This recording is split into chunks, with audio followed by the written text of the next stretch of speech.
And staying with politics, presidential hopeful Joe Biden is on the defensive after reportedly mistelling a story on the campaign trail about one soldier's heroism. Biden has been telling some version of this story for years. Major Garrett is in Washington. He's been there for years. He's probably heard the story.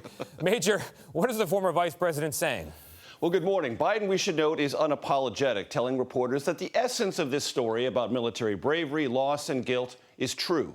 But this is not about just another Joe Biden gaffe. It is about Biden telling the story methodically and with great passion, but reportedly getting almost every key detail wrong.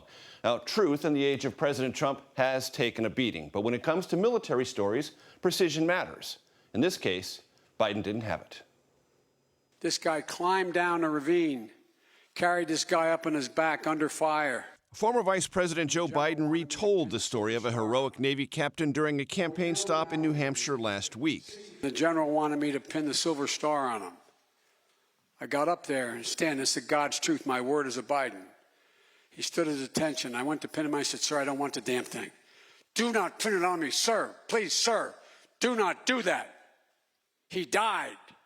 He died. But according to the Washington Post, who spoke to more than a dozen military and campaign sources, Biden got the time period, the location, the heroic act, the type of medal, the military branch, and the rank of the recipient, as well as his own role in the ceremony, wrong. Biden's story appears to have some truthful elements. In 2011, Biden did award a medal to Army Staff Sergeant Chad Workman after the soldier tried to retrieve a dying comrade from a burning vehicle. Workman told the Post he felt Biden really understood his situation.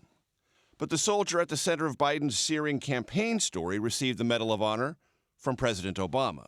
In an interview Thursday, Biden called the criticisms ridiculous, saying, "The central point is it was absolutely accurate what I said. The story was that he refused the medal because the fella he tried to save and risked his life saving died.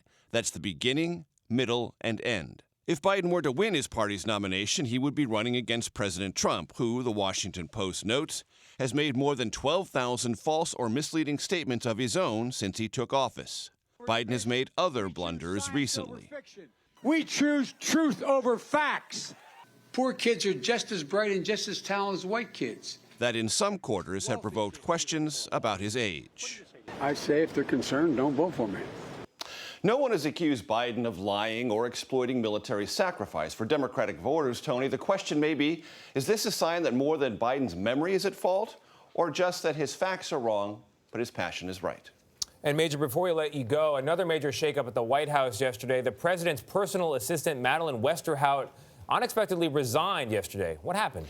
She's head of Oval Office operations, which means she's very close to the president, proximity-wise and within the White House staff. She hears a lot. President Trump runs a very high-volume presidency, and what you hear when you're that close to the president should be kept discreetly within the West Wing. Recently, we've been told that wasn't true. That was described by many White House officials as an act of disloyalty, and therefore she's out.